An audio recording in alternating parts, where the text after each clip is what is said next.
Voilà, donc nous sommes sur Vendée Vintage TV Show et là je suis avec bonjour Gilbert, et bien moi c'est Olivier. Là tous les deux on est en mode Ferrari, voilà. parce que voilà, on a la belle qui est derrière nous. Alors parlez-nous de votre voiture, un petit peu de votre voiture. Donc c'est quel modèle, quelle année? C'est le modèle 430, c'est une 60e anniversaire de 2007. D'accord. Eh bien, donc je vais faire elle a 41 000 km, ça va faire 2 ans, que je l'ai. Donc elle a 2 ans au mois d'août. D'accord, 2 ans que vous l'avez, ok. Oui. Donc pour l'instant j'ai eu aucun problème mécanique. D'accord. Il n'y a pas de souci particulier. Je vais faire une révision au mois d'août cette année pour justement conserver la qualité du carnet d'entretien qui aujourd'hui c'est un truc très important. Oui.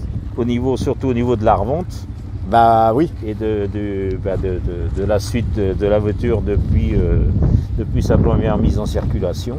D'accord. Donc voilà, et donc celle-là en plus elle a quand même pas mal d'options parce qu'elles ne sont pas toutes les mêmes options. Par exemple, comme là au niveau des freins, c'est quand même des freins céramiques. D'accord. C'est une option à l'achat en neuf, ça vaut 12 000 €. Ensuite, vous avez un échappement à clapet, il y a l'intérieur tout cuir, il y a du carbone, il y a les fonds de compteur jaunes, il y a il y a pas mal de... Et donc elle n'a pas été accidentée. J'ai le carnet depuis, comme je vous ai dit, depuis la naissance de la voiture. Ça c'est les diffuseurs d'air à grande vitesse. Ouais. Voilà. C'est pour stabiliser la voiture à grande vitesse. D'accord. Parce que c'est quand même donné pour 320 km/h. Vitesse de pointe, c'est 3 secondes 6 ou 8, 0 à 100. Ouais, donc ça dépote. Ça, oui. Et c'est une boîte F1. Oui. Boîte F1 avec ou automatique ou à palette, comme on veut. Donc après, c'est suivant l'utilisation, si on veut être en sportif ou si on veut être en conduite cool, comme une voiture automatique normale. Voilà. D'accord. Et je me permets, est-ce qu'on peut l'ouvrir? Il n'y a pas de problème. D'accord, merci. Hop, voilà. D'accord. J'ai remis des tapis, moi dedans, des tapis complémentaires pour protéger déjà les autres tapis. Sinon, il y a les sièges électriques. Là, vous voyez, le siège de cuir, magnifique, avec les surpiqûres blanches. Ouais. Alors, même les entrées de porte, c'est pas rayé, c'est pas abîmé, c'est pas. Oui, là je vois. Les garnitures, toutes les garnitures, c'est magnifique. Ça reste quand même quelque chose de. Hop. Alors, je vais essayer de réduire. De propre. Clairement. Et donc là on voit. Là je me permets de filmer donc le volant, le tableau de bord. Avec le compteur, comme vous disiez, jaune, donc ça c'est une option. Le compteur jaune, ça c'est une option aussi. D'accord, c'est incroyable, mais c'est vrai que ça fait joli, en tout cas esthétiquement parlant. Et puis ok, voilà. Et puis là-bas on voit le petit logo Ferrari là au fond là.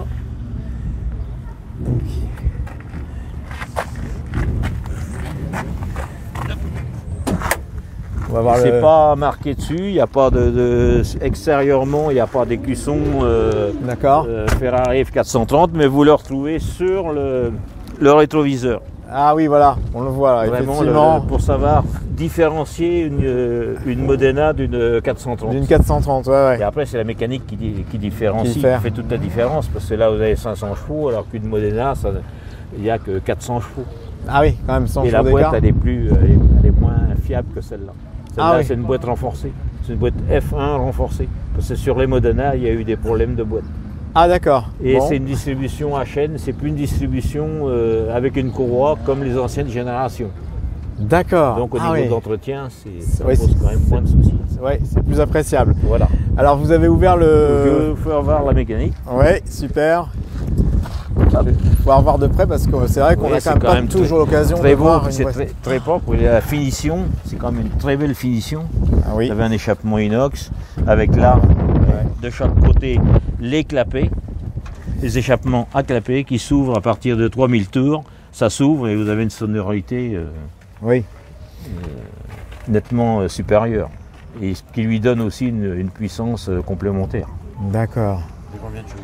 500. Ouais, donc 500 chevaux, c'est un V8. V8 Oui, V8. D'accord. Ouais. magnifique, hein, parce qu'on reconnaît bien la finition Ferrari. La finition Ferrari, exactement. C'est quand même quelque chose. C'est quand même quelque chose. Hein. Au niveau des entrées d'air, 3 cylindres d'un côté, enfin 4 et 4.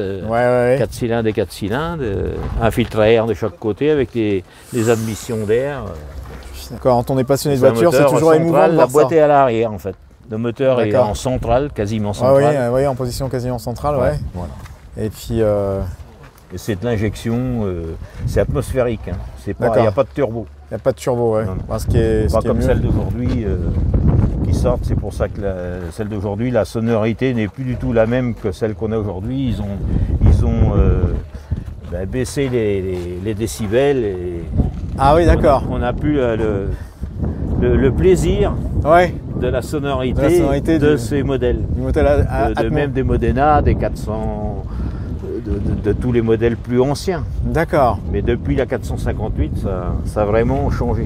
Et maintenant les moteurs se retrouvent en turbo et tout ça, donc c'est plus moderne. D'accord, ouais, ça n'a pas la même sonorité, quoi. C'est plus... ça reste plus sportif. Gilbert, merci beaucoup. Ben, je vous en prie. Tout le plaisir était pour moi de vous avoir informé du mieux que je puisse connaître. Mais c'était parfait. Voilà. C'était parfait, franchement, merci. Parce que Ferrari, c'est le rêve de tout le monde, hein, d'en voir une. Et donc c'est super. Félicitations d'avoir une aussi belle voiture. Hein. Merci. Voilà, merci à la prochaine. Et à la prochaine. Merci Gilbert. Merci.